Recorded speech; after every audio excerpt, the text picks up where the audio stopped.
give peace, bless love, give thanks to that man above. You're now rocking with Mr. Uncommon. Yo, what's going on, y'all? Y'all already know who y'all rocking with. It's the Fresh Prince himself, Izzy Finesse. Yes, sir. The one and only Jay Confident. Remember, y'all, poetry is the soul's diary. Catching all of life's experiences with the ink of emotion and the paper of imagination. Let's go! Let's go!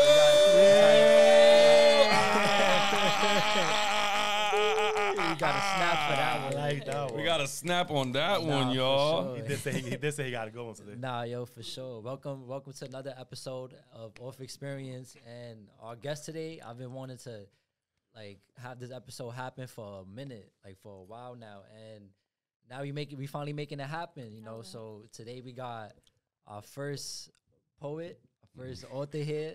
So give it up to that. Award winning at that. Come on, too. stop playing. But you gotta shout out the accolades. Stop playing, man. Shit. You gotta shout out the accolades. But before we get into anything though, please, y'all, we love the support. We love everything that y'all give us. So please like, share, subscribe, and also catch us on Instagram at Xperience Pod. Also catch us on TikTok. I mean, even though the word is around town that it might be banned, but, you know, show us some love out there. We still out there, man. We still posting videos and all that. We got it. Thank you. Thank you for the audio, people. We appreciate y'all for listening. Yo, for real. It's really appreciative, y'all. Thank you. Yeah. So you already know. Welcome to Off Experience. You know what I mean? Where we experience life experiences and celebrate triumphs. So, you know, with that, let's get into this episode, man. Yeah. Man, shit. This is cool. I ain't gonna lie, because there's a lot of things I looked up and all that, and we're gonna talk about it, man. Yeah, so as you can see with the snap, and we're gonna let the guest introduce herself. Hello. This is Fanta Ballo. I'm a poet, author, activist, public speaker, and a basketball coach. I'm from Harlem, New York, and I just share my poetry and tell my story, and my goal is always to impact others, the young ones coming up from the inner city, of course, but worldwide. So, Yeah. Drop a bomb for that. Got to. Drop a bomb for that. Got to. You know, it's not like too many people out here doing what you're doing, honestly. I'm not going to lie. You don't really see too many people, you know, helping the youth and trying to make an impact everywhere. So the fact that you going everywhere to all these places and just making an impact. And that young means a herself. lot. Yeah, very You know what I'm young. saying? Young herself. Very young. I mean, even that, let's take it back real quick. Even on your Instagram on August 10th, you stated, when you said, speaking my truth, just hope they listening. Yeah. Have they heard you? I mean, some people listening, but we getting there. We Okay. getting there. Okay. But I would say definitely people have been listening. People have been taking more time to actually learn about what I'm doing, the poetry, and just the story I'm telling. Because when I tell my story, I speak about real life experiences. But those real life experiences don't just affect me. I know a lot of people go through the same thing. So it's I'm telling my truth, and I hope y'all listening. Because if y'all do, then it can also help y'all. Nice. You Yeah. see? So I had to create that one real quick. Because I knew there was something behind there. I was like, that picture tells a lot. And that's why I was like, yo, that picture, if you go back 10 years from now and you look at it, you're going to be like, That's a This fact. is where you started from. that's the start. Yeah. Everybody, that's why I told everybody, yo, open your ears, shut your mouth, Yeah. and snap them fingers, y'all. Hello. Let's go. So, you know, who is Fanta? Who is Fanta? Fanta is evolving every day. I would say Fanta right now, in this phase of my life, Fanta is very humble and very gracious with life right now. Before I was so focused on what's next, how do I grow, how do I go here, and I feel now that I've accomplished so much, my goal is more so how do I figure out how to have fun in the moment, right? So we all want to chase these accolades and we all want to get to the next step, but we're not enjoying the moment. In the moment, when we get there, we're gonna look back and be like, damn, we just wasted out on so much. So Fanta right now is living in the moment. Is living the moment. Yeah. So let's talk about Fanta as a child, growing up.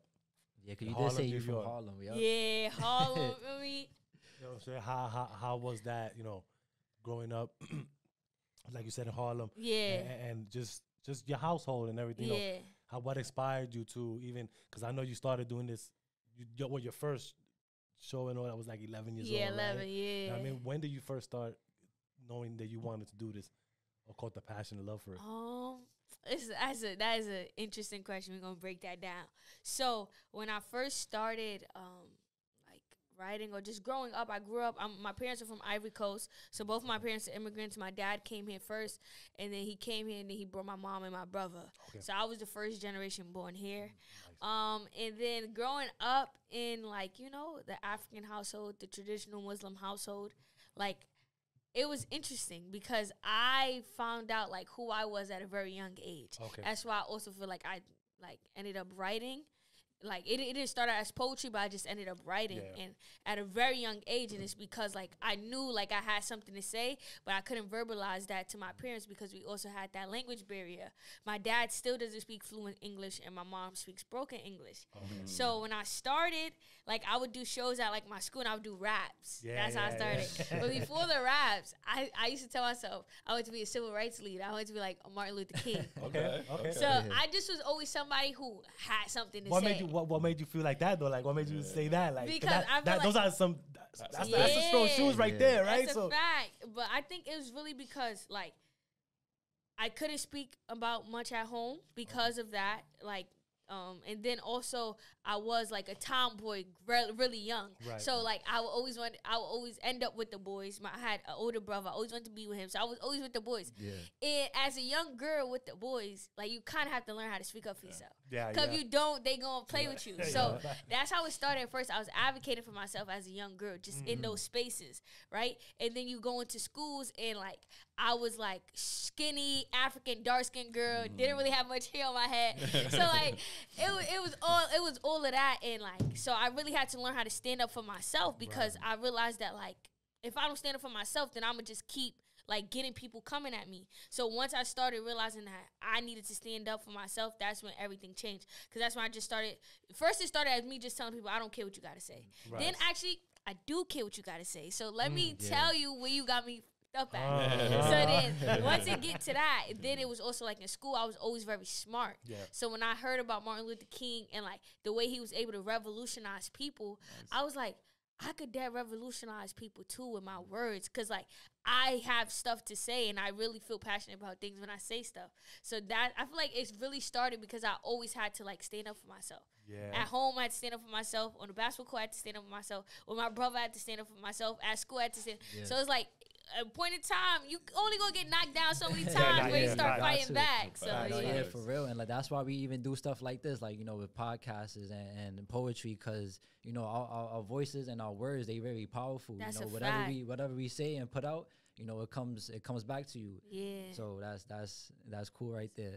Yeah, that's true. I mean, even when like when you were younger, like were you besides like speaking your like your ground like in front of people when you were first time you was on stage, how was that? Because this is different though. Now it's different telling somebody, yo, the fuck out my face, bro. I know how to play ball. Check this shit out.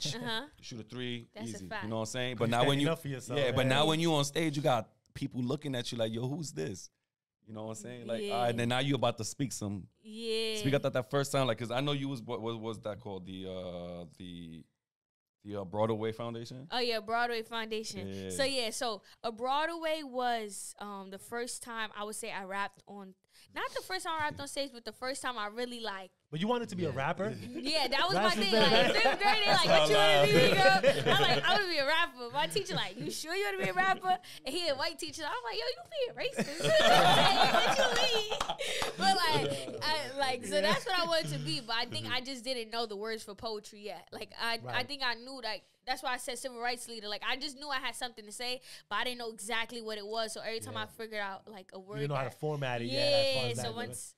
But to your question, I would say the first time I was on stage, I did like dancing and stuff. Like I was Dougie or like I was cool with that. First time I went on stage to like rap or something, the first time, I forgot my words. I got on stage and like we was in the after school auditorium and there's a clock in the back. I always remember that clock because they said, "Yo, just stare at the clock." So I'm staring at the clock. That shit moves very slow. Yes, and I do like the first like 5 lines or whatever, and it goes good. But that's because I had a shorter poem. But they didn't. They thought I had something longer. So everybody looking at me like, "That's it." So I'm like, "Yep." So then one of my teachers go, "Oh, do that one you did in class." mind you, the one I did in class was more like a remix, so it wasn't really all mine. So I don't remember it because. So I get on and I start doing it, and I just blank out. So then I'm just looking. And I just remember just standing there frozen. And I was like, somebody just save me. Like, somebody be like, yo, get on stage. So everybody was just looking at me. So that was the first time. And I literally, like, froze up. Like, but then, again, I went back on stage at a Broadway. And that's when I worked on the rap. And then that's when, like, that picture, y'all see me when I got the mic with the green shirt. That's where that came from. I had did another rap. But this time I was more comfortable. And I just swagged it out. I knew my words. And then from there, I was like, oh, okay, I belong on the stage. Like, this what you meant here to do. So, and that's the thing right there too. Like because it don't just take you one time to just get the butterflies out and keep it moving. Like, you know what I'm saying? But for you to be like, do that once, and the only reason you call butterflies because you forgot your words. Like, you know what I'm saying? So the next time you got on, it was like, all right, cool, easy. I'm comfortable.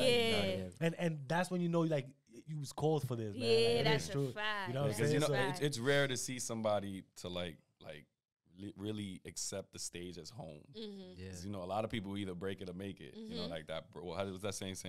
Break a leg. You know. What I'm saying? And especially at like a young age too. Because I remember I would have like some shows and I would be so nervous just to go up on stage and look at the crowd. Like, so that shit would be the worst. Even for like PowerPoints too in school in class. Like, I'll be like, yo, I don't want to go up right now. Like, and fucking present this project right here.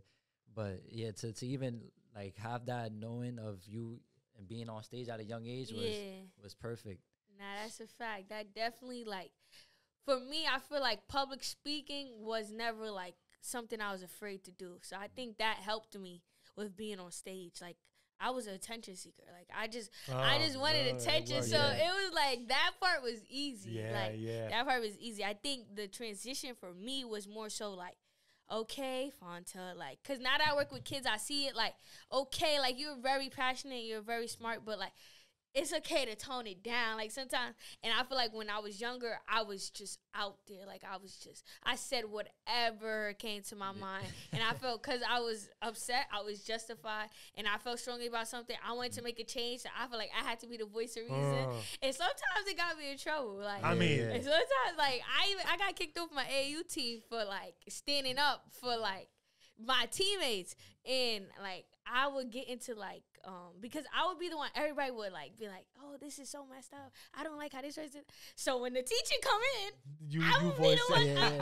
Everybody just sitting there like, I'm like, yo, like, y'all just go. Right. So I definitely, but I feel like I've used my voice a lot, and I've always felt like I use my voice for good, but I feel like now I know when to like say certain things. Like, I can control it now. Like, everything don't need to be a revolution. Sometimes it ain't your battle. Like, that's a good way to put it. Yeah, definitely a good way to put it. Like, you share a similarity too with a lot of great people. Like, for instance, like Tupac or J. Cole, because they all started as as rappers. Poets to them to become rappers. So that's even crazy. Polo G. Yeah, really. Yeah, he was on the Louder Than a Bomb Poetry Slam team in Chicago. So, like, he was really a poet before he started, like, really rapping. But, like, for me, that's why he's so lyrical. Like, it be those kind of rappers. Because look where they start from. Yeah, and I think you definitely got to put context into lyrical, excuse me, in style, because the clearness of it too, like, you gotta make it sound. You know what I'm saying? Like, it has to go together. It has to rhyme. Like, it has to, you know. You can't mumble your way through it enough. Exactly. You can't hide behind a beat. Like, we listening, so like, and I think that's one of the things I love about that, man, because, like, each word just hits you, boom. Each punchline just hits you, boom, boom, boom, and it's like you said, you can't hide it. Yeah, you gotta feel it. You can't hide it. You know, people sometimes they feel the beat, they feel the, you know, so they're more attracted to the beat now. They're not even listening and all that, right? Yeah. But with that, it's nah. Yeah, you hearing me? That's a fact. You hear me, and you gonna feel it, like, cause you feel it. I'm listening to this. I'm like, whoo. And let me tell you that. And I asked you as a child to know why, because that footnote to mother. Oh, to my mother, yeah. That was deep. Yeah. You know what I'm saying? And to really come out with that and express yourself, knowing that you just said right now that you couldn't express stuff when you was a child, and all that, like, how that came about. I mean, we could all imagine how it came out, but the story, how you could articulate it, because that right there, to even put into words and to express it, is I'm pretty sure it's a tough. Nah, that's like I would say like recognizing that like my sexuality and all that at a young age, especially back then. Like now it's more like there's more language for it and all of that, but although I don't think it would be this different for my family. right. Feel me? But like, so growing up, I just was like, nah, like this is like, there's no way I could come home and tell my parents like this is what I'm on. Like there's no in no world would that be okay. And I was so afraid of like getting sent to Africa or any of that. So that's why, like, a lot of the things that I've done, like, I went to college early, I graduated, I got my, like, everything that I did was so that I never had to depend on my parents, per se, because in my head, as a young kid, I always lived with that fear that one day, like, they could be like, nah, we're kicking you to the curb because because I'm gay, and because, so, like, I feel like that really used to keep me up at night as a young kid, and as a young kid, for that to keep you up, that's a lot, like, to have on your shoulders. So it's like, if you can't verbalize it, then you have no choice but to write. And when I got to my camp a Broadway, that was the first time where they created space for us to, like, just write. Just create. So it's like, once the words start flowing and you start being able to, like, actually, like, speak to people, because at camp I was able to speak to people. And once you start getting words out, you start being able to realize, oh, this is what's actually going on. And when you're talking to, like, I have I call her my mentor, my, like, second mother. And, like, she, like, kind of, like, put me under her wing because she knew everything, like, that I was telling her everything that was going on. And to have that, like, you know, like, somebody to affirm you and let you know, like, we get it. Yeah. Like, you're not crazy. Like, this is, like, a reality for a lot of people. You're not here alone. Yeah, you're not here alone. That really, like, changed it. And that's what made me comfortable enough to even share that. Because I was able to have those conversations outside of my home to make me realize, like, yeah, like, this is your story. And, like, you need to get it out. You, like, it's been like, you've been living with this for so long, you need to get it out. Like, and get that weight off your shoulder, man. Yeah, you just need to, like, she ain't never. My mom ain't never hear that. I don't know, actually. I don't know, because I feel like my poems go viral enough for her to might have seen it, because I have a family in Africa who's seen the video. So I don't know if she hasn't seen it, or I don't know if probably she just doesn't understand it because of the language barrier or something. True. But, like, everybody always asks me, like, yo, do you perform that for your mom? I'm like, I'm still living with her. But let me ask you, being that you live with her, that she don't question you in no such way. I'm pretty sure she sees something like, you know what I'm saying? Like, the questions she can't be naive too, that she wants to just act like she wants to be. You know what I'm saying? Yeah, like the questions is definitely still there, but I think now it's more or less one, because I have my own autonomy. Like, I don't have I'm not home every day because I don't have to go to school, so that doesn't mean I have to come home every night. Like, stuff like that. Like, I'm not under, like, I don't have to worry about, them giving me money to feed myself, and so it's like, you kind of have more freedom now, because you're on your own adult, as opposed to before where it's like I depended on y'all. So that's why I worked so hard that I didn't have to depend on y'all, because now, like, you can't really tell me nothing. No, it's true. But you can't hear that. Nah, I'm sending you back or kicking you to the curb. Nah, I'm here. Like, I'm here. Like, I already paved my way here. So. That's a fact. You try to, like, tell me to get on a flight. I'm like, okay, I'm gonna get to the airport and I'm gonna drop him. Like, word. Like, that's crazy. Usually we ask people, like, who inspired you in your household, but you sound like you inspired yourself to push independently.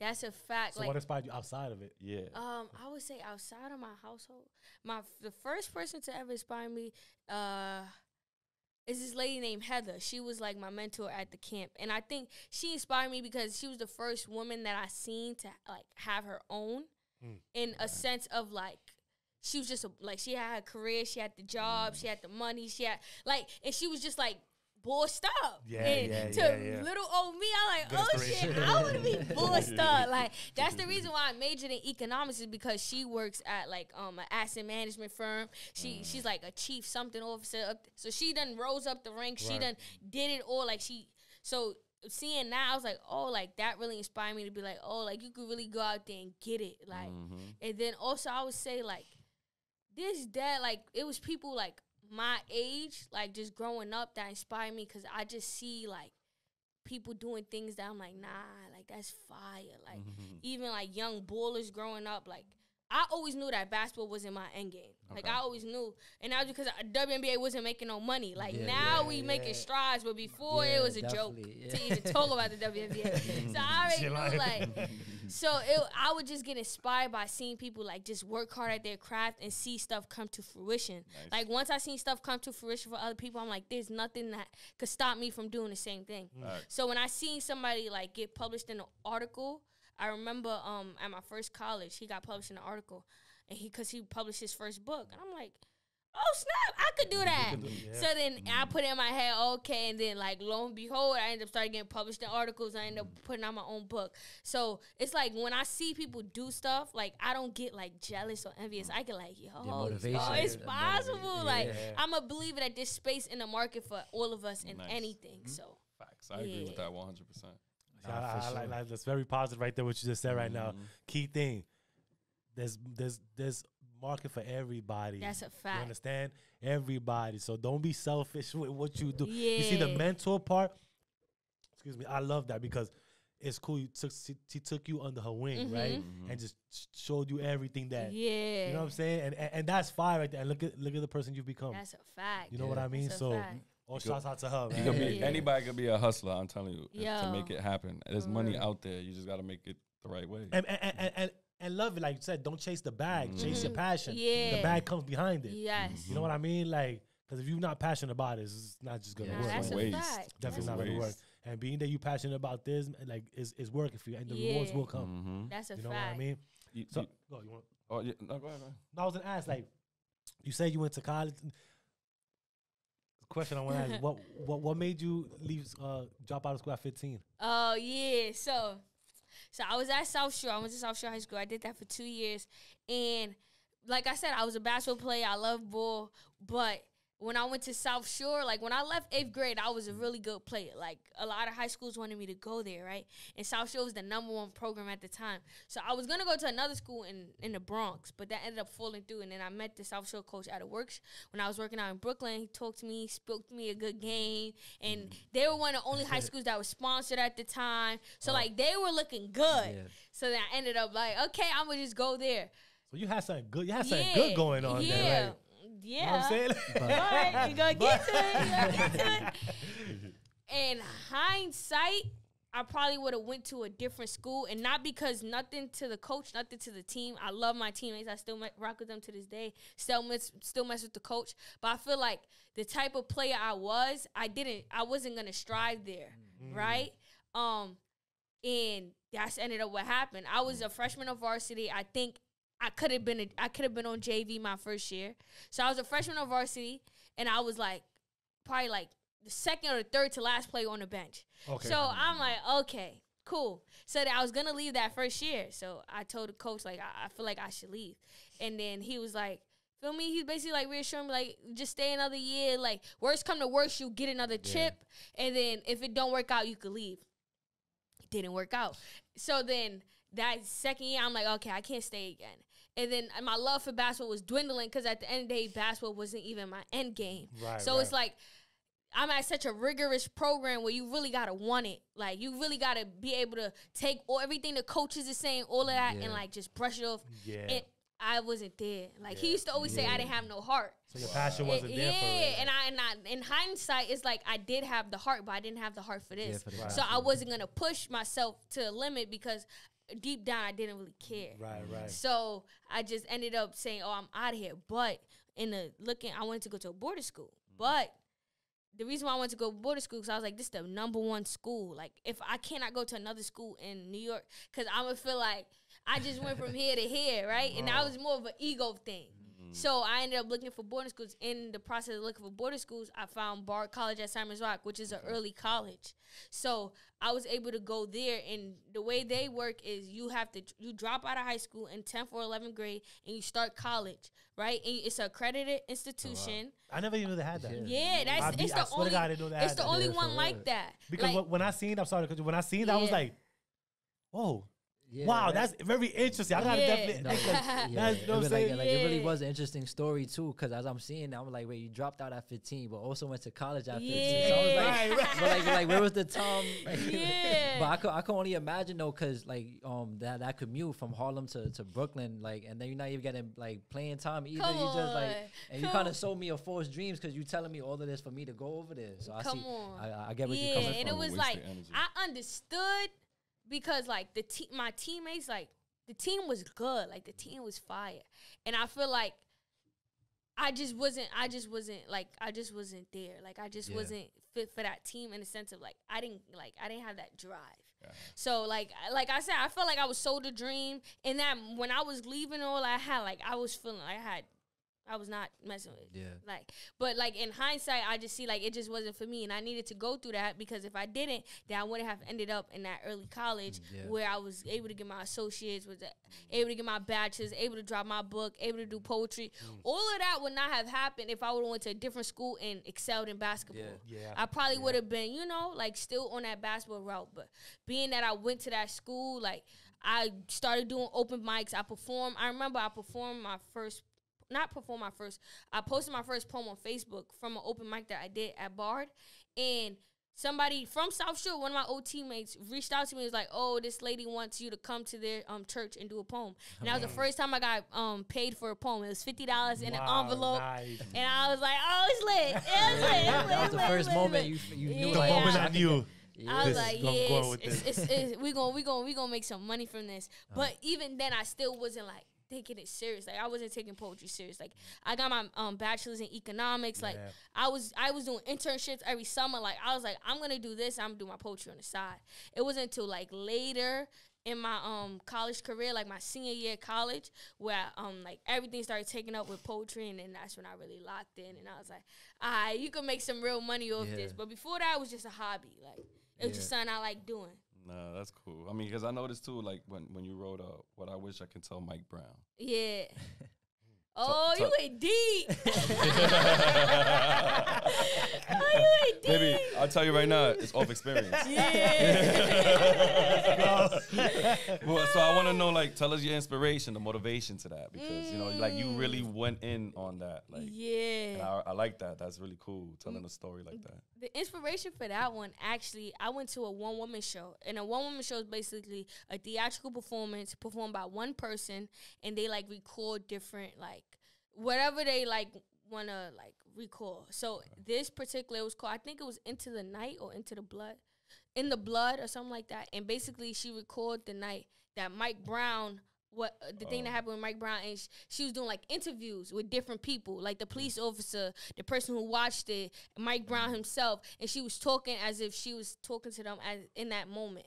So from that, I got like inspired to like actually write and like what I wish I could have told Mike Brown in that situation. And it's crazy that you said that, because when you first said what I wish I could tell Mike Brown, I'm head like, yo, did I write that? But then I definitely wrote that. That was a bit ago.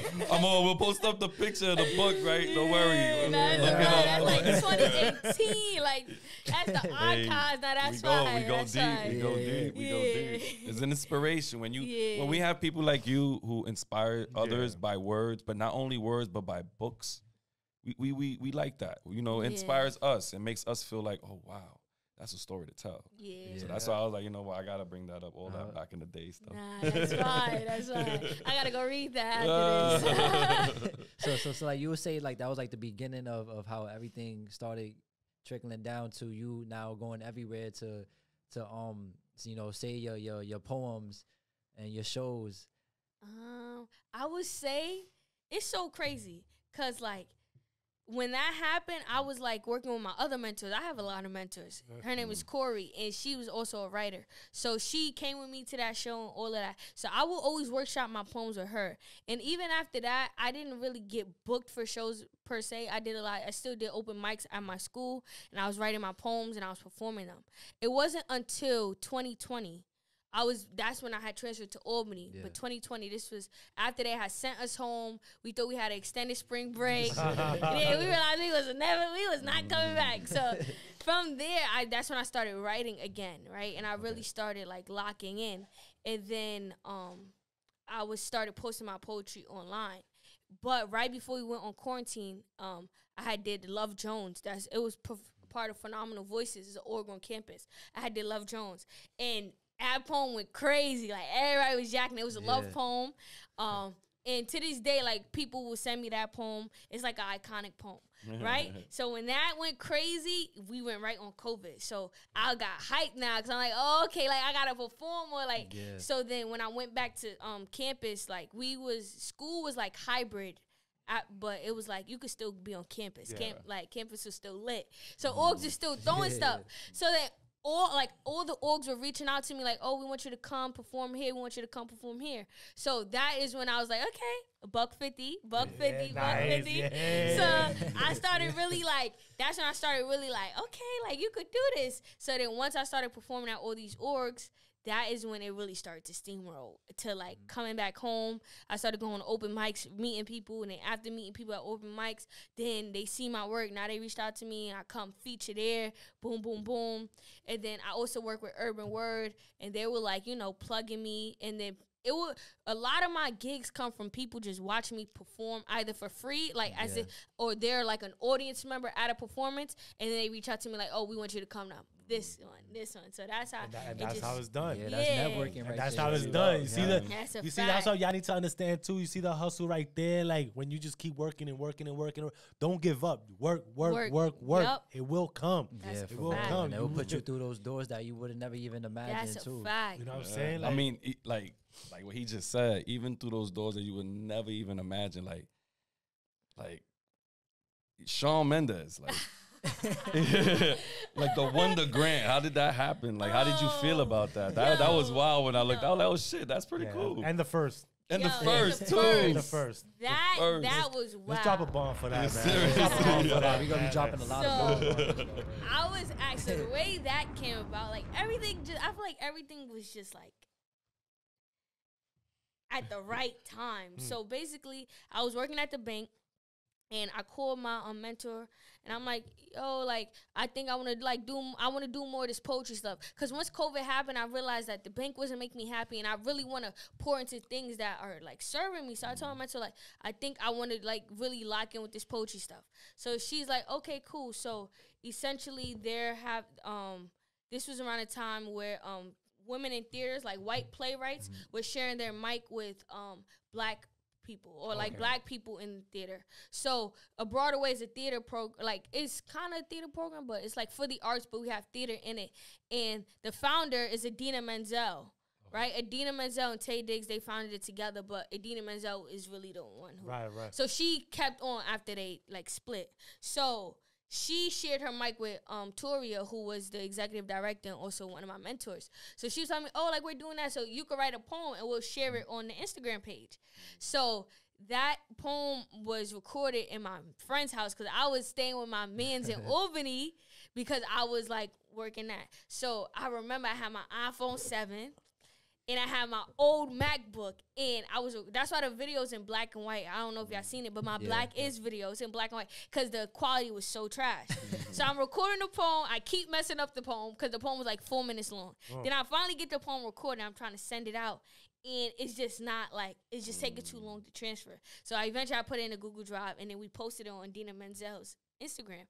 And through there, I think he was scrolling because Idina and Camilla, that was Shawn Mendes' old girl. I don't think they're still together. They were on something together. So that's how Idina met Shawn. So I think they followed each other. So when she had posted on her Instagram he seen it. So when he seen it, he reached out to my mentor and was like, oh, like, I would, like, love to, like, give her a grant for her book because he seen in one of my interviews that I was doing that I was talking about publishing a book. Yeah. So then he texted me. First, she was like, do you know Shawn Mendes? I'm like, duh. Like, of course I know. Like, come on. That's what I do. So she like, oh, okay, because he wanted to. So I'm thinking, okay, because like, people would tell you things like, oh, I want to work with, but people don't really follow through. So I'm like, okay. I gave him my number. Okay. Week later, he really texted me like, hey, this is Shawn Mendes. I love your work. I'd love to give you a grant for your book. When are you free so we can chat? So from there, we steamroll. He has sent me equipment. Like, I got equipment, like recording equipment, because I was working on a poetry album. Nice. I got invited out by him. I performed at Global Citizens in front of like 100,000 people. Opened up for him. Yes. And people got to see that, because look how it just started. It started off a phone, and like you said, the quality was so bad that you had to change it to black and white. That's a fact. Still, though, you still improvised off what you had, and you used it to your advantage. And then look, it got you to a great place. I knew something. I was like, I know, like, I'm going through so much. I'm going through too much. Something got to come out of this. I know something gonna come out of this. It ended up like. Yeah, no, that's a dope ass. So what like, how do you approach like your creative process and with writing these poems? And do you ever get like writer's block? All the time. All the time. I feel like I get writer's block the most when I have to write something specifically for something. Like, if I have a deadline coming up and I gotta write, that is when my mind just decides that it just doesn't know anything. But like, for me, my creative process, it changed. Like, when I was younger, I was more like a one and done type poet. Like, I wrote a poem, okay, that's it. I'm not editing it, that's it. Like, but now I will like write, and then I'll come back and I'll edit, and then like when I'll share my poems now, I'll do like an open mic first. I'll share that open mic because the stakes are low. Like, you don't really have to worry about. And then I get comfortable, memorize the poem. Then I'll like gradually like perform it more and more. But for me, I think when it comes to like the poem topics, it was either experience that I'm feeling strongly about, or it's a prompt that I'll get from like a workshop or something that somebody will give me like, oh, write about this, and then I'll just start writing. And sometimes I could get a whole poem, and sometimes I get 3 sentences. And it's like you just learn to accept it, right? You just learn, or sometimes when you just gotta write, just get all of that stuff out, and then the next day you come down, you got something better. But I don't really pressure myself too much to like write the perfect poem or write the perfect, because it's like, nobody's perfect. Yeah, nobody's perfect, and you don't really know what's gonna come, like when it's gonna come. So it's crazy you saying that, because how did you come up with the whole, like, tell me a story, I write your poem then? Oh, so that. Because you know what I'm saying? Because to get that, like, how do you. See, that was even me. So I had got reached out from Instagram. They reached out to me, and they wanted me to do an event for Black Love. So they flew me out to California, and they was like, oh, have you ever used a typewriter before? And I'm like, not really. They like, well, we want you to do this thing where you write poems on the spot. Yeah. So that was the first time I ever did that. Like, that wasn't like, challenge. Yeah, it wasn't something in my arsenal, but it was like something that challenged me, because I was like, okay. So that is something I didn't even know how to prepare for. But like I said, Adina, the one who I was sharing, she shared me on her Instagram. I stayed with her. So when I was with her, she was like, oh, just practice on us. So they told me this story, and I wrote them a poem. And I was like, okay, like, I kind of get it. So like, after, when I went there, it was just more so like, it was a line of people, and they would come, and either they were couples, or they were like singular, and they would tell me their story, and I just wrote them a poem. And then I was like, okay, this is something I could do. That's when I brought it back home, and I made it like something I do at events now. I think I've done it like 2 or 3 times so far, but yeah. That's good though. I mean, shit. I mean, I understand that shit 100%. Yeah, that's cool, because, but how was it on the spot to be like some. Matter of fact, just that experience right there, even that right there, at the moment when you see like how many people were there, how many stories you did, like, because like, just seeing the whole line, let's just say, right? Next. Wait. So, like, there was a line of people coming to you? Yes. Yes. We had a sign-up sheet where they had to wait and listen, all that. Like, and you had the tick, tick, tick, ding. Yeah. Yes. That's crazy, so right? I had a set of questions. I had a set of questions. I was like, what does love mean to you? Like, what is your also, you have mantra already. Yeah, I just made pre-questions to ask them. I'll write those things down, and then from there I will pull out keywords that were like, that stood out to me from that, and then I would just type it down. And then I would say I felt like people who had like a clear thing, like I had people who like wanted me to talk about like a relationship or like those were easier to write. But when they were like very vague, I was just like, what do I take from this? like, can you give me a little more? So then I kind of went off their vibe, like, what would they want to hear, or like stuff like that. And then you just start like. I mean, you. That's like how like you're an artist and you're painting art. Yeah. With your poetry, you know, and the way that people like how do you say that? The caricature art that people make fun of you in the street. Yeah. It's like that. They come up to you like, yo, give me a few words. You know what I'm saying? You break it down, and then they look at you like, oh shit, I would have never thought my life was really like that's that. a fact. That's you know, exactly. so that's pretty cool because I never heard of that shit before, and I want to visit that shit. Yeah, no, it was crazy. Nah, that was fire. Like, you really gotta have a creative mind, like working. I was the last one there. Like, it was a gallery. They was shutting down. Like, people done left, everything. I still had some people that wanted their poem. I was like, y'all gonna have to follow it. Instagram. That's why I ended up adding it to my website. Because I was like, if you missed it, you could, like, get it through there. But it was like. No, yeah, no, like, that's a pretty cool way to, like, engage with, like, your audience, too. Yeah, that's a fact. That's cool because, like, how do you navigate the balance between personal expressions and audience reception in your work? Ooh, you a poet? Nah, I ain't gonna lie. Like, that's to that. He do like his poetry, though. Yeah, I like poetry. That's what it is. I would say I just focus more on, like, what I could do with my writing and my performance, and less about how they'll receive it. Because I think when you do that, you kind of lose the art, right? Because it's like, it's my story to tell. So it's like, you either gonna receive it or you're not. But other than that, all I could do is tell you my truth. If I start trying to water myself down or change stuff, then it no longer becomes my truth. And it becomes, I'm doing it for you. So I shift that power. So I think for me, I just focus on, like, me. But what I would do is I would, like, try to do a poem that I know that y'all will mess with. Like, if it's like an open mic type vibe, we got bar going on, I see single ladies in the crowd, I might do a love poem because I know they want to hear that, right? And if it's an older audience, and like, I might do like a family poem, a mental health poem. If I'm talking to the youth, if it's a mental health summit, so I will tailor my poem to that. But when it comes to, like, once I start performing it, I'm not really thinking about, like, how this, and this person is going to feel about it. So I think, all of my poems is my story and my truth. So. Yeah, like that's what makes people, like, feel it more because it's real, authentic. That's a and fact. Like, even like the book that you have right there for all the things I never got to say. Like, you have a poem in there, but it's about basketball. Yeah. And that right there, I really connected with you on that one too, because I was like, yo, I played basketball and then I stopped too. Yeah. So I was like, yeah, I felt that one right there. That's a fact. Listen, let me ask you something, like how was your mental state, like when you decided to quit your job? You know, you had a 4-year internship, you had everything rolling, right? Like, you quit your job to become a teacher.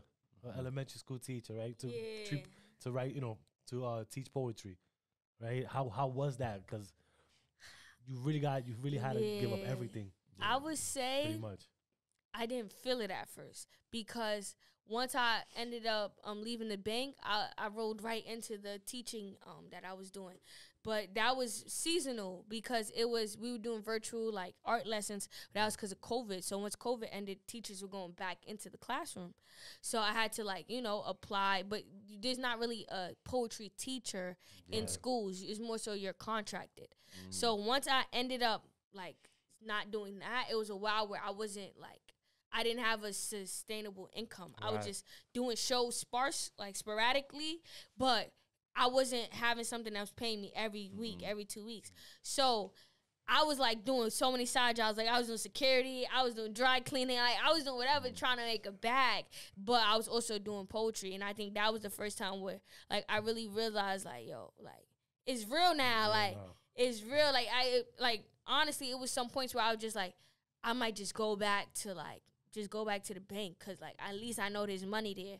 So, like, it was a point in time where, like, I wasn't making that much over my poetry. Like, I was in the grind. Like, I was doing shows. But, like, when you're doing those $100, $200 shows, like, that's not really, like, gonna hold you over if you don't have nothing else. So, like, for not a long time, really, probably, like, 6 months, I was really, like, just grinding, just putting my poetry out there and just like believing in the process. And then lo and behold, things started falling together. Like now I do teaching artist work. I'm contracted to two agencies. So I do like residencies at different middle schools and high schools. Now I've been like, booked enough where it's like really like consistent payment and all that, but it wasn't like that once I first quit. Like I thought it was gonna be. Yeah. It wasn't that clean switch, but like it definitely ended up like working out. Like now I could say, okay, like I figured it out. I also had to look at my poetry as a business and like me having to take control of that instead of waiting for opportunities to come. Like how do you put yourself out there to get opportunities? How do you network? How do you reach out to these schools? Like now, like I'll bring my books into the schools, and now like I will talk to them about buying books bulk for the students, and that's stuff that I never really thought about. Like now they paying me, but also now I could get y'all to buy this book and invest in that. So it's like it was a lot that I had to learn along the way that I didn't know when I first jumped in. But I like right there. You don't know. You didn't know, right? So people are scared to do things because they're just not knowledgeable enough, right? But it's okay. Just start. Just do whatever you need to do.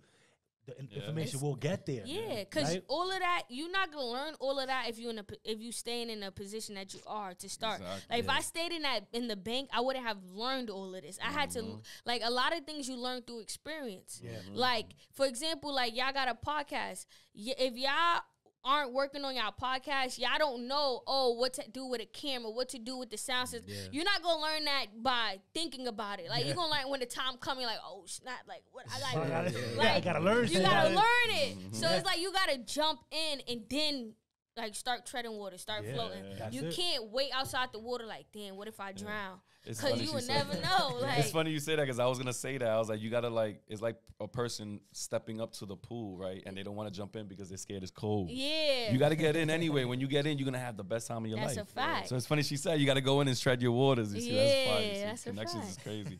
But you think poetry has a unique ability to provoke social change?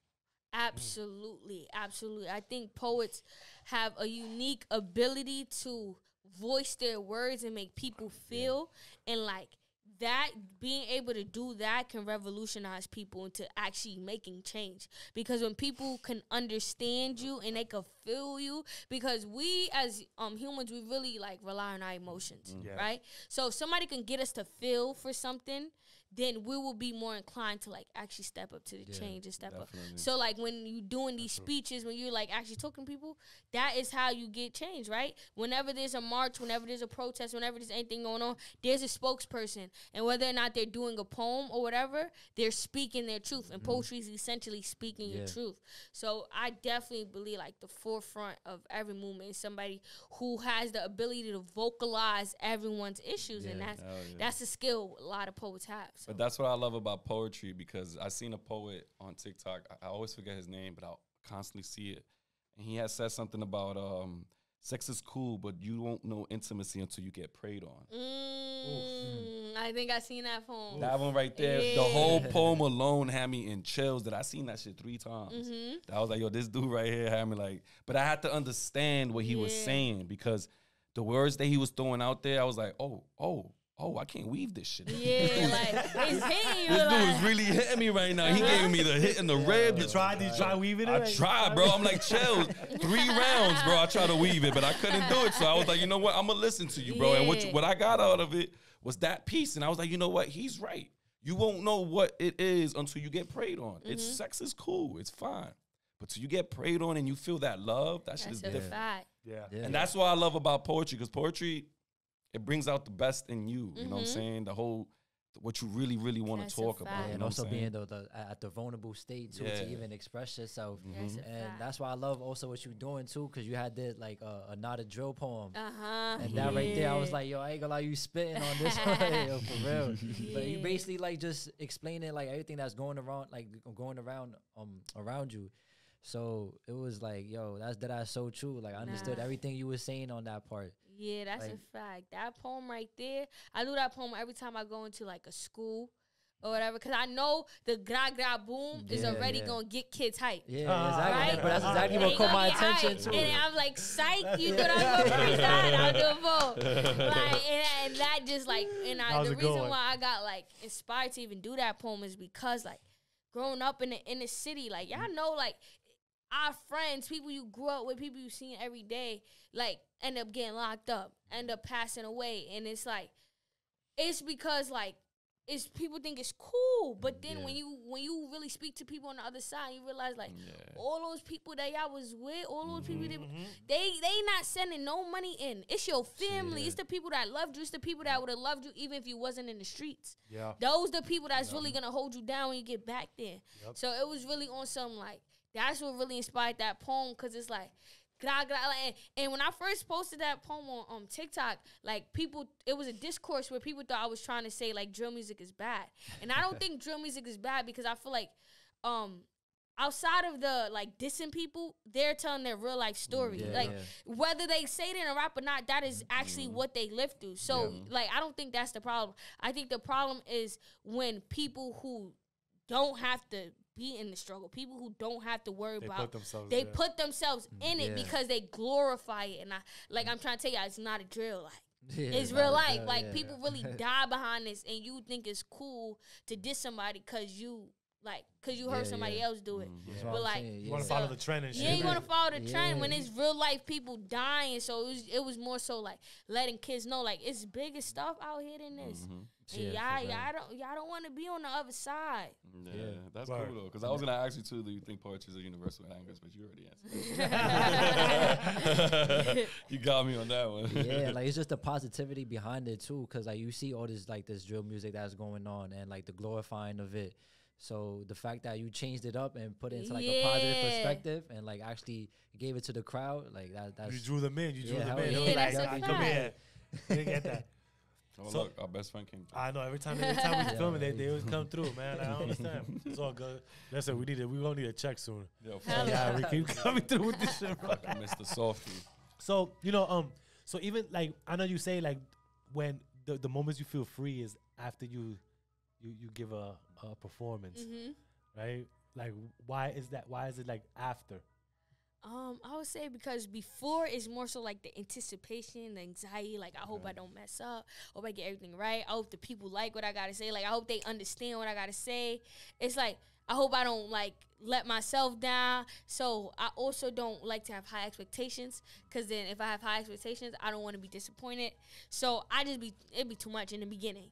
And then while you in it. So like, you gotta stay locked in it. But at the end, you like, yeah, I did that. Like everything is like.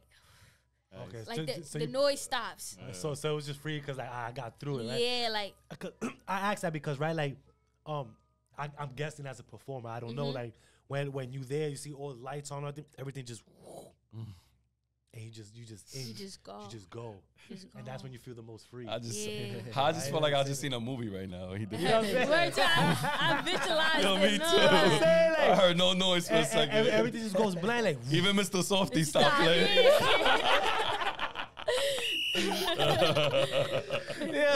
Nah, right? Because it's true. Because like this, you don't see nothing, but just you letting your expression out. That's a your fact. pain, your story, like you know what I mean. Like you don't feel free at that moment right there when.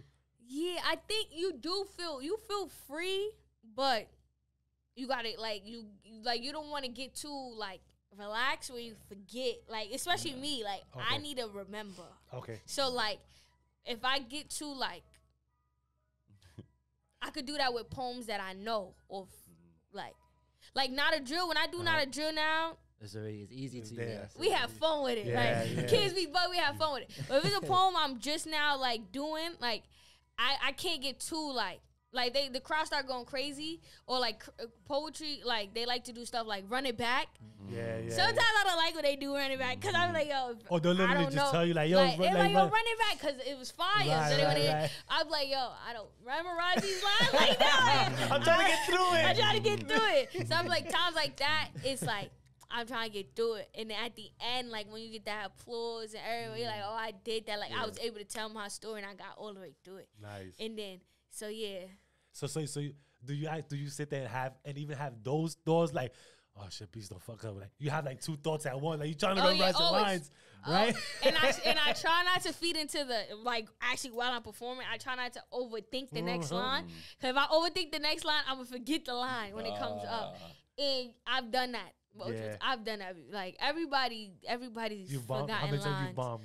I wouldn't say bombed because now like I know like to just keep going. Like I would just punch back in at a different line or whatever. Okay. As opposed to when I was younger, that story no, that was bombed. I just stood there like this. Like the only thing that was missing from that story is I didn't pee on myself. Like I was just like but now like if I forget a line, like we got practices and stuff where like if you forget a line, you just jump into like a different verse. Okay, so you like, know already. Yeah, you know already where to jump back in as opposed to like so you gotta set it up already for the time. That's a good practice. Yeah, that's a fact. And like what was like the largest crowd you ever had that you had to perform in front of? Global Citizens. It was like 150,000 people. It was live streamed globally, so it was all around the world. So that was like it was people as far as you could look. Like that, like, and I was so scared for that because I'm like, yo, bro, like they came to see Sean, but it was a festival, so it was like Sean was there, Lizzo was there, Burna Boy, Meek Mill, like it was like. Yeah. So I'm like, they not trying to hear no poetry, bro. Like, but he gave me like such a nice introduction. So like his fans were like, if the artist is already like so it was good and they was feeling it. They're like, woo, like, oh, that's what it sound like. Like so that was that's dope. And even we thinking of, believe it or not, it's like you said, they don't want to hear it, but hey, listen. When they listening to it, people are gonna resonate to that. A lot of them are, right? So they definitely gonna feel it, whether they want to show it or not. There's no fucking way that it ain't gonna hit nobody. You know what I'm saying? That's a fact. That's a fact. That's true. You got like can you share like a poem or a stanza or a line that you like from a favorite poet that resonates you? From one of my favorite poets.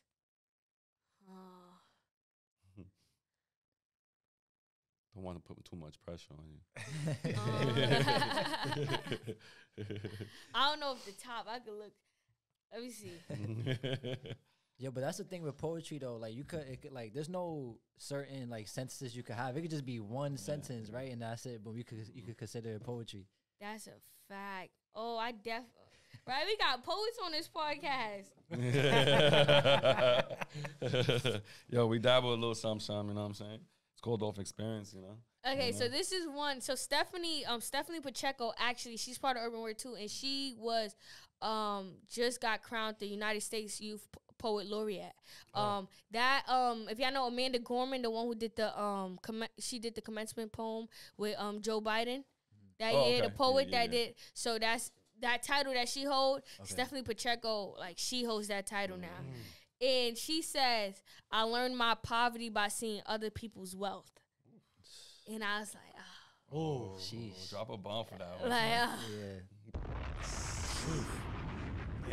I'm about to put that shit in my bio. That was such a good quote. I like that. You definitely gotta see that to know shit. I'm poor as fuck. I'm poor as fuck. Like, I don't really got it like that. Damn, like I like that. But things like that should inspire you, right? To you want you to obtain that if that's what inspires you, right? That's a fact. Don't feel like it's not possible. Yeah, that's a fact. It just takes work, dedication. No, for sure. And I also had like another question too. Like, how do you balance the poetry and the music too? I would say, like my poetry over beats and all that. It just doesn't really feel like a balance because like I would just go to the stool, do a poem, or like artists would like reach out to me and be like, oh, I want you to be on my album or stuff like that. So that is more so free flowing for me because the poem is already written. Yeah. So like the most I would have to carve out time for is like booking a studio or whatever. So that really don't like I just be like it just be coming I think the most I have to carve out time for, honestly, things be working out for me. Like, I work after school, so the beginning of my day is always free, but then in the beginning of the day, I do, like, my workshops at the different high schools and middle schools. So then I do that, then I'll just do my after school, and then on weekends, I do my coaching, and then I also do some workshops. But I also have time if I want to go to the studio. So, like, I don't know how, but like weirdly, how to all the balance it out. slots be just slotting, and I don't be having to really like miss out on stuff. Them shits be But sliding. yeah, Well, you busy. You busy. yeah, so I'm busy and that's like, a good thing. Yep, booked and blessed, like I said. There you go. Hey, booked and blessed, literally. Because Yeah. check it out, y'all. Hello. So like, when did that book come about? Like, what? Wait, hold on. Because let's not even downplay this part right here. Hold on, man, because that question, yeah, well, how did this book come about? But listen, award winning. You understand? Like, stop playing with her, bro. Stop playing. Chill, You know what I mean? chill. It's selling in Walmart, What? Target, Where? Amazon. Barnes and Noble. Where? You understand? Like, yo, it ain't no game out here, man. We Hold global on. now. Drop a ball for that, man. We Stop global now. playing. Yo, we got What? Oh, I don't even know how to explain it on Off Did I Experience. say award winning? Award winning. Winning. Drop another ball for that. So that means she got her resume is packed. Yeah. Yeah, for God real. bless. Even I was inspired by that because I do a lot of reading. So even seeing you and winning that accolade is like Yeah. amazing, bro. That's a blessing. Come right on, man. Thank At a young you. age too, man. Hell yeah. Oh my God. God bless you, It's- man. it's- Drop another one for that one, man. You're like a movie. Thank you. No, for real, you can be inspiration to other people that movie. are watching this, man. Because come on, man. So let's talk about the book, man. yeah. How did it come about? My Talk about it. baby. It's my baby right here. So I can imagine. I would say I started writing, like, I realized, okay, like, I wanted to write the book. Like, when I told y'all earlier, like, I seen one of my classmates, he was publishing articles and he wrote his book. I was like, okay, I want to write a book too. So that was when I started, like, working on my first ever manuscript. And I was just taking all my poems and I was compiling it together, right? So that was 2018. So I started sending it out to, like, publishers and stuff. But, like, I never really heard back. I was getting rejected and whatever. So then fast forward now, 2020, I was actually working on a poetry album before the book, but I always had the book in my pocket. But then when Shawn Mendes reached out, that's when the book took precedent from the poetry album because I'm like, okay, the time is now. Okay. So up until that moment, everybody I sent the manuscript to was saying no, they didn't want to publish the book. So the universe was like, well, girl, we're going to get your book out there one way or another. So then that's when he reached out to me. So when he reached out to me, that's when I realized that I needed to learn how to self-publish because he gave me the grant, but it's not a publishing company. So they gave It's me on the YouTube. Yeah, it's on me to like. So then I had to like YouTube a lot of like, how to self-publish and like things that I need to do. I needed to do a lot of research on like pricing. I had reached out to one of my people that I went to camp with, actually at Broadway, or roads lead to a Broadway, and they did like the illustrations in the book. And then this is me, but this is younger me when I used to have braids. Really? Yes. That is dope. So I used to have braids, and then braids is like the Uh-huh. roots. So Woo. I reached out to my mentor, had reached out to somebody to do the cover art for me. And then she was actually my editor in this book. So she edited all of this with me. And I also have my other mentor, Shihan, who I sent the book out to. And he was the first one to tell me, because my first manuscript was 72 pages. As you can see, this book is not 72 pages. He was like, you got too much poems in there. So I had to scrap a lot. I had to scrap a lot of poems. But it was like, because now I had to like, hone into the message and what I really wanted to get out of this book. So I would say the book took like 2-3 years to actually come out because the first 2 years was a lot of like no's, and no's. Yeah. And now I just see those no's as blessings, right? Those was endorsement for me to walk through. And I was like, the way that my book came about, because self-publishing, like, you really have to do everything on your own, the marketing, all of that. Right. But I was fortunate enough because I got the grant so I was able to still get that marketing from him, the and then funds and also everything. I was growing my following too. So that also helped me market this book. So I didn't really see it as a loss. Like, so it just ended up like I was working on it my last year of college. Like I graduated by like a smidge because I was so focused on this book and I was like caring about no class. Like mind you, like I had like before my last semester I had like a 3.8 GPA. My last semester I had to like email my professor and ask him, yo, like what can I do to get a C plus so I can graduate? And he was like, oh, you have to get 100 on the final. So I had to do an all nighter, but I ended up getting 100 on the final. So and I ended up walking the stage, and I actually it was so crazy because I was the commencement, like I was doing the poem for the commencement that year. So I'm like, they're announcing me to do this commencement speech, and I'm emailing my professor like, yo, like, can you pass me so I can graduate? Like, I need to do I this can't right do here. no speech if I don't graduate. Yeah, right. So yeah, the book really was like throughout my senior year of college, and then it came out May, and I graduated in May, so 2019. wow. So yeah. That is dope. Yeah, it's such like an eye-catching book, like you said. Like, it was you when you was younger. I like the also roots part. Yeah. I like the roots part that's coming out. That's Yeah, I'll be grabbing one from you later. Yeah, Hello. I'm definitely taking one for sure. Yeah, I'm gonna read it tonight. What made you put that come up with the cover? What made you come up with the cover? The cover. So I was just like, I had an inspo board, and I had different cover arts on there, and I realized that all the cover arts that I like had a silhouette or like a portrait of somebody on the cover. So I was like, I think that's really what I like, because all of these things, like, I didn't even realize it, but all of them had that. So then I was like, I want to have myself on here, but I don't want it to be cheesy and have like my picture or something. Right. Like, I want it to look official.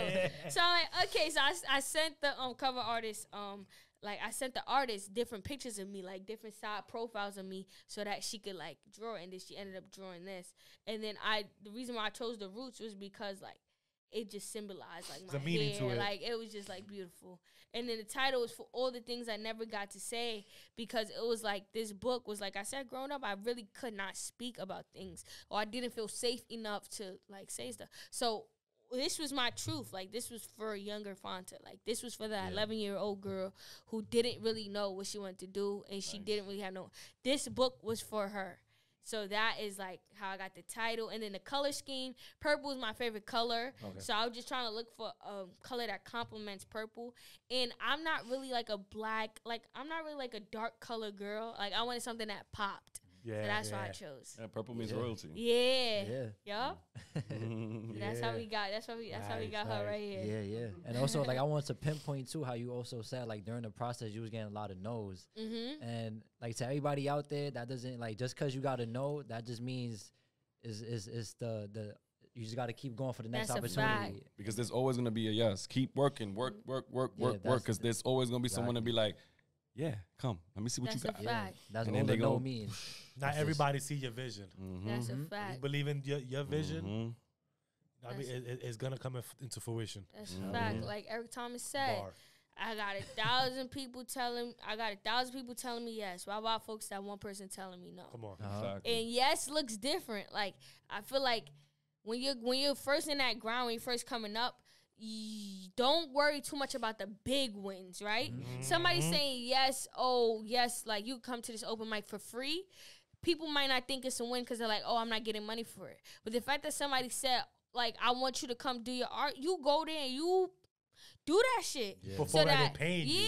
Yeah, perform like they paid you. So now now when people asking, oh, do you know a poet? Do you know a poet? That's when your name's gonna come out. Oh, do you know an artist? That's when your name's gonna come up. But if you do it like, oh, I'm not gonna give it 100% because this is not really paid, then people ain't gonna respect you. People respect people who gonna show up whether they get paid or not. I'm gonna give you 100% because this is what I want to do. Oh, you hungry? I'm gonna give you opportunity. Like, people think that, like, for me, that it happened overnight. It didn't. I had so many no's. I've had people, like, it just didn't work out. I've had opportunities where we did email exchanges back and forth, and then a week before the thing's supposed to go down, it doesn't work out. Like, recently I was on a Tamron Horse show, but before the Tamron Horse show, I got reached out to by, I think it was the Today Show, and I was supposed to do an event with them, and we did an email exchange and all that, and then they ended up reaching out to me and was like, unfortunately, we decided to move forward with somebody else. So that never came out. But then literally like a month later, Tamron Horse show reached out to me on ABC, and I was on that. So it's like, you just have to keep going. Like, and every opportunity is not for you. Every door is, like I said, every door is not meant for you to walk through. But that don't mean, like, you give up, and that don't mean that you doubt yourself. Because it's like, you never know. Like, tomorrow might be the day you win. Yeah, I agree with that one. So you, being that you just touched that topic, I got it in my notes right here. Let's talk about the Tamron Hall show. How that came about, like, and how was that experience? So that, honestly, the Tamron Hall show was just like, I just don't even, like, that's one of the things that's high on my list of things that, like, I never thought I could do. Okay. But it was just that I did it. I was just like, wow, like, all right. So she reached out to me, right? And the not Tamara Hall, but her team reached out to me and basically like, oh, like we want a poet to like finish off this segment. So they reached out to me basically like on that Monday. The show aired on Thursday. Okay. So it was a quick thing. Oh. Right, so we did an initial call. I told like the way these things happen is when they reach out to you, they do like a profile on you, like a background, and basically they get all the information and they take that and they pitch it to their people to see if you will fit. So she took everything and they pitched it and it worked out. So the next day she was to me, oh, great news, like we want to move forward. So we need to do like a Zoom interview where that's when they asked me those questions in the beginning. I was talking to them and we needed to do that before the air. So we did that the Wednesday. So that Wednesday, we did all of that. And then that Thursday, I went and they had got me an Uber, whatever, got there. We did like the dress rehearsal. I practiced my poem and I waited for to go on air. But the thing that made that experience so like amazing was that Tamara Hall, she ran into me in the dressing room before I went on. But she didn't know I was she didn't know I was performing anything. Like she just and she's like, oh my God, you're so beautiful. Like, she was just like embracing me. And it was just like, a mother embracing you. I was like, oh, okay. So then that just made me feel more comfortable to go out there and do it because, like, now it's not that stigma of, like, oh, like, because I feel like sometimes we have that stigma that people who are, like, famous or are, like, nasty and rude. And I haven't had that experience yet. Like, Shawn Mendes was amazing and Tamara Hall was also amazing to me. So when I got on there and I was performing, it's a live audience also when it's on TV. So when I was performing just for the people, I wasn't thinking, oh, I'm on TV. And that helped too because the people in the crowd was vibing with me. I got a standing ovation. Tamara Hall was tearing. So it was just like, it was an amazing experience, but it happened like this. That's why you also have to be ready because you never know when they're going to call your number. You never know what they're going to tell you to get in the game. Like, so I just had to have that poem ready, be ready to perform it, and just put my best foot forward. And that's exactly what happened. Oh, God's blessings. So I would say at this point, you basically great with under like being under the lights and everything. Oh yeah, that's what I strive for. Now I have fun and I was like, oh, I love that. Like, I mean, shit, you perform at the Barclays Center. You know what I'm saying? Like, you feel me? Like, I mean, what we talking about here? Like, I'm from for that. You know what I'm saying? Let's go. I mean, how was that experience? So the Barclays was like, I remember when because I work with Urban Word, so they got contacted through Urban Word. When she told me it was for like Pride Night, and I was like, oh yeah, of course. With that poem, I was actually nervous because that was a new poem. Like I was telling y'all before, like if it's older poems, I feel more comfortable, but if it's newer poems, it's like. So I was practicing that, and then the thing with arenas that I didn't know is when you're performing, the speaker echoes. So like you're hearing yourself delayed. Oh, okay. So it kind of trips you up when you're performing. So, like, I had to, like, really lock in and, like, just focus on my words and not worry about what I'm hearing through my ears. Right. Because it was going to mess me up. So that was the only thing that, like, tripped me up with that performance. But other than that, it was, like, amazing. Like, I wasn't on the stage because they wanted it to have, like, a special effect. Okay. So instead of having me on stage with all the halftime show was, they took the spotlight and they made it go dark and they put the spotlight on me. Oh. And I was on, like, a mini stage on the side and I was on the jumbo screen. So I seen everybody, like, I was performing like that. And it was fire. I mean, I ain't gonna lie, even with that right there, like, that's... You got everything dark and then right?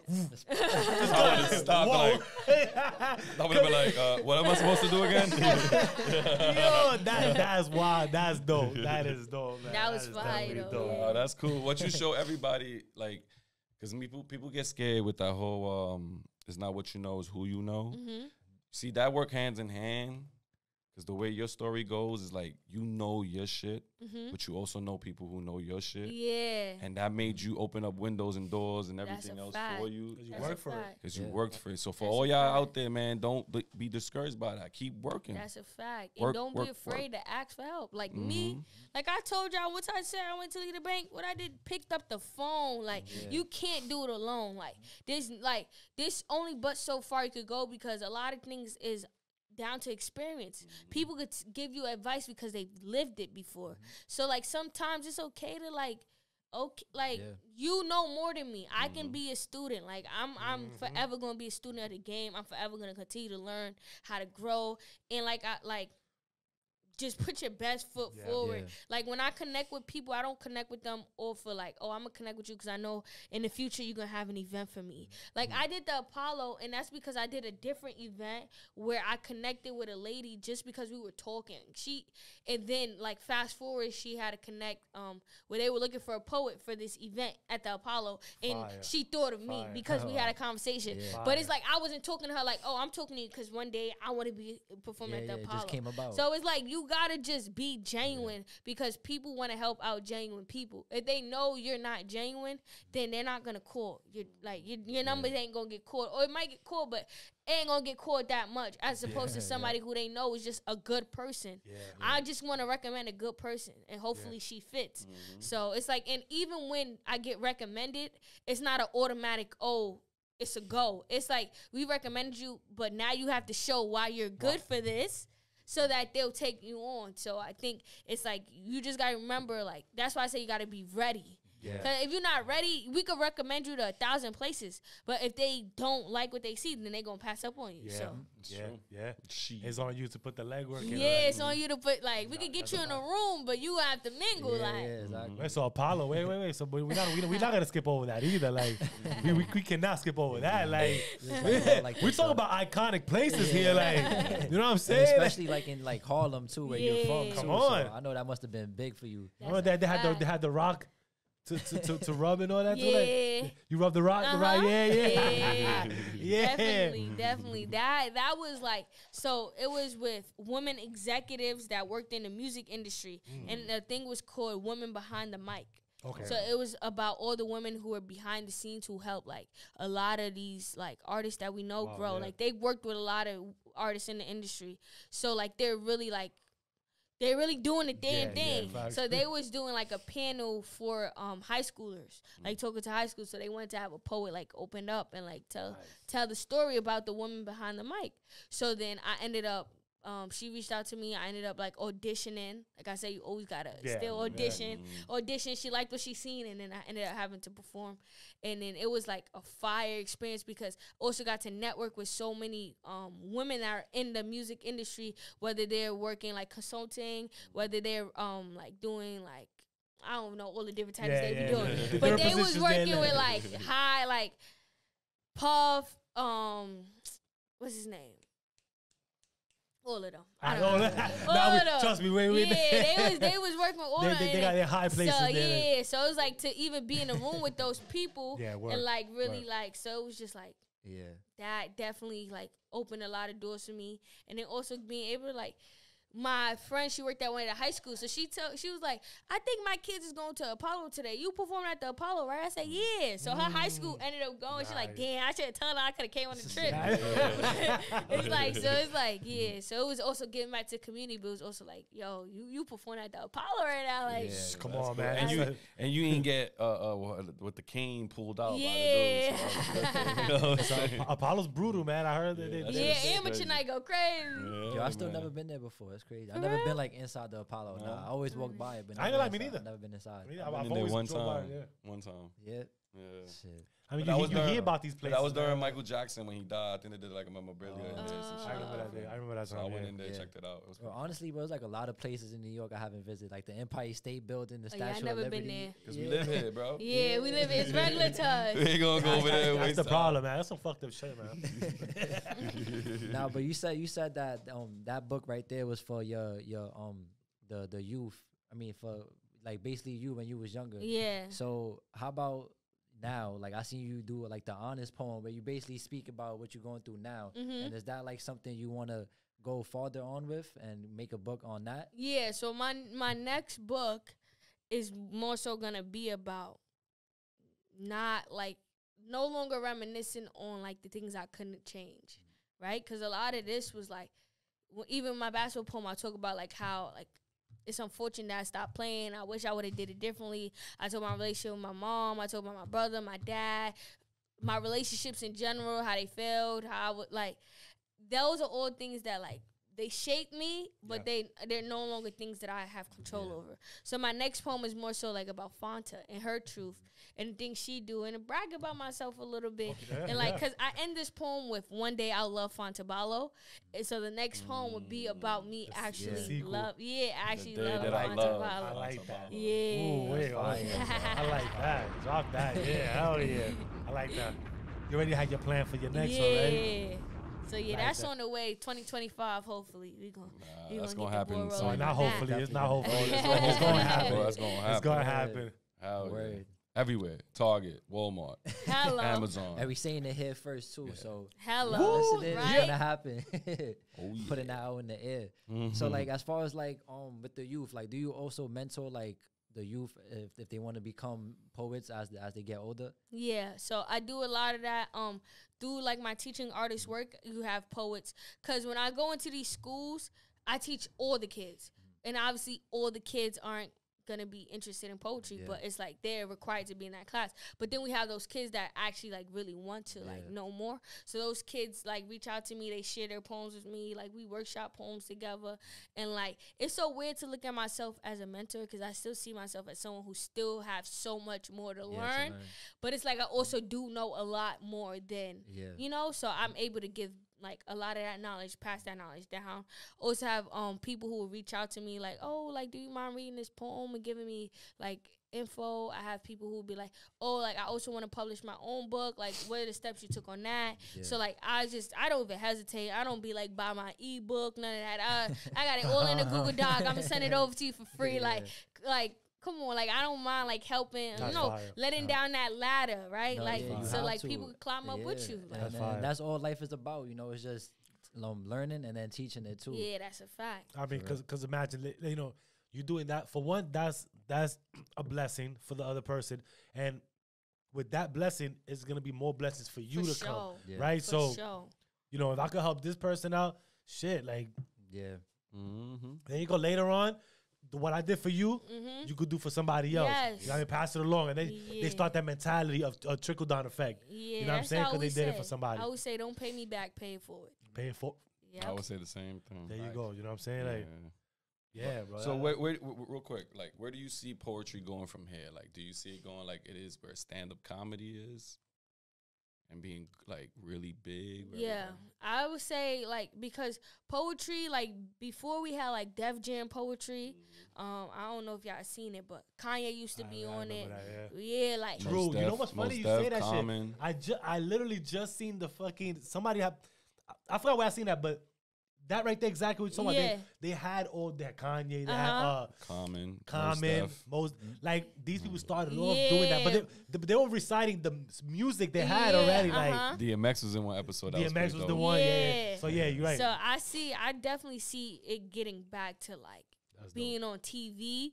1, 2, I also see it kind of being like, because right now we have like poetry curators. Like we just had kind of like Voices in Power in Philly. They do like a poetry experience. They have it in Brooklyn. They do it all around. They got like 400,000 followers on Instagram. Like they really like put poets on, and like they just had like a award ceremony for poets, right? So like they call it like the Poetry Grammys. So it's like there's more space for like poets to actually win their accolades, actually go up in the world. There's more respect for poets. People are now asking and demanding poets. Like we had a poet at the White House, and then recently we have Rashawn Brown. He is the founder of Poetry Me Please, which is like a growing poetry organization in New York. He was on Good Morning America. He just spoke at the White House. So it's like it's definitely growing, and it's more so poets you gotta find the lane in which you want to grow. Right? Do you want to be a curator, right? Do you want to curate these events? Because you could do that at a large scale. Do you want to be someone who are like performing shows and going on tours? Because we got poets that's going on tours and really on the road. Like right now I'm on a neighborhood poet tour, and like I would say this is just the beginning of that tour, like how it could really get. So it's like the fact that I can even do that. Like I'm going to Kansas City in like 2-3 weeks to talk at an org, Children of Incarcerated Parents, and then I'm going to Orlando in June. So it's like this definitely like you could really like take it places, and I think in a few years it's gonna be booking agents really looking to like take poets under their wing, like to really like put them in places. People are gonna be demanding poetry, but it's on some. You gotta. What else you gonna attach to your poetry? Like the poems are good, but what else you gonna attach to make yourself an entity? Like I was about to ask you that. So now what do you want to do? You know what I'm saying? Do you like be a curator? You want to keep on with your poetry, keep on going on tour? Like, what are your plans in the next, let's say, 5 years? I want to drop another book. I want to go on tour. Like, I want to go on a college tour. I like really want to, and I also want to do like a one-woman show, like a play. Ooh. Yeah, okay. That's what I want to do. You got one ready? Yeah, I'm working on it. Okay, the goal is for it to drop like close to the book, and it'll be related to the book. Oh, so it'll just feel me, it'll flow. So that's really what I'm fire. on. Like I'm on something. Like I want to travel because I love to travel. So I want to travel, but I also want to share my work. I want to share my art, and so that's really how I want to take this to the moon. I like that. I like take it to the moon for sure. Shit. I like that. Yeah, I like that. And there's always more to the world too. So people still probably don't even know about that book. You can still dish it out to them. Like, that's a fact. Still got this right here. And you get more inspirations from different travels and all that, right? That's It gives you more content and more not more how can I say it, creative space, more just to write more, right? That right there, that's already established in history. Like, yo, this right here is gonna be forever with me. That's a fact. It ain't never going away. Like you said, it's your baby. Yep. She came with the bag and everything with the book. That's dope though. We was hoping she did that though. I ain't gonna lie, like for sure. I'm definitely gonna be taking one of those books because I'm gonna get into. You ever thought about doing audio? Yeah, I definitely did. I think with that is gonna come like for my second book. I also want to do a publisher like the traditional way, as opposed to the self-publishing route that I did. Because I feel like now I don't have as much time as I did when I was a college student. So like I wanna do it so that I can have a team that's gonna help me promote, push, and through that I think I also will want to do audio behind it. Cause I kind of like my voice. And like no, listen, I say that because I'm an audio guy. Like I love just audio. Like, just you know what I'm saying? Yeah. So and I feel it more when it's audio. Like because you feel the words more. Like I was saying earlier, like you feel the punchlines more. Like you feel it more, right? So that's what I'm asking. I'm an audio guy, so I'm curious on that. Keep that in mind, you know what I'm saying? Like, I got you. You're gonna get an audible version. Yeah, you know what I'm saying? Like when I'm driving, I want to be inspired by looking at, even hearing and then looking at things. It's just different aspects of it, right? It's so convenient because you could be doing whatever and you can just throw it on. Be listening here. That's a fact. Yeah, that's dope. So I don't know. I'm so listen, right? So we usually do this at the end of the show, right? Like, if you could give just one word, one statement, just to inspire the next person, the youth, people watching this, right? What would it be? I would just say, gotta jump in the water. Like, you just gotta jump in the water and figure out how to swim. Like, even if you're not swimming yet, step one is stay afloat, right? Then tread the water, then start swimming, then figure out where you're gonna go, right? But if you standing on that ledge, it ain't never gonna work out. Like, you ain't never gonna know the opportunities that you got. So I would say no matter what it is you want to do, whether it's you want to go back to school, whether you want to start a podcast, whether you want to be a poet, whether you want to be an athlete, whether you want to go into nursing, whatever you want to do, like, you just got to start, right? Once you start immersing yourself into it, then it will start coming to fruition. And then also the power of your words, right? You need to speak life into your dreams. You need to speak life into yourself. And you need to speak positivity into your life. And then things are going to eventually, slowly but surely, like, figure itself out. And if it's not, then look around you. And if it's the people that's holding you back, then you're going to have to find another place to be. But whatever it is, is going to end up working out. But you're going to have that will. You got to have that willpower to continue to go and strive, even when it's not easy. Because that is when people give up the most, when it stops becoming easy. But those people who make it out the other side, those are people who see the most reward from it. So, yeah.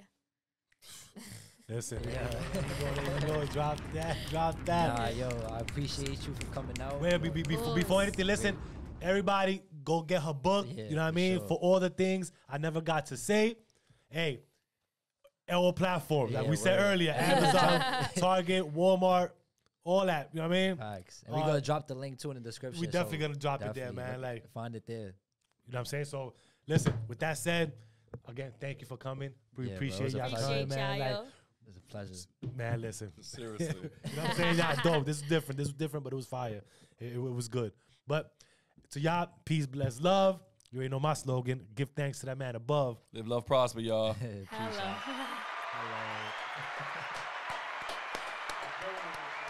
That was a good one, man. That's right.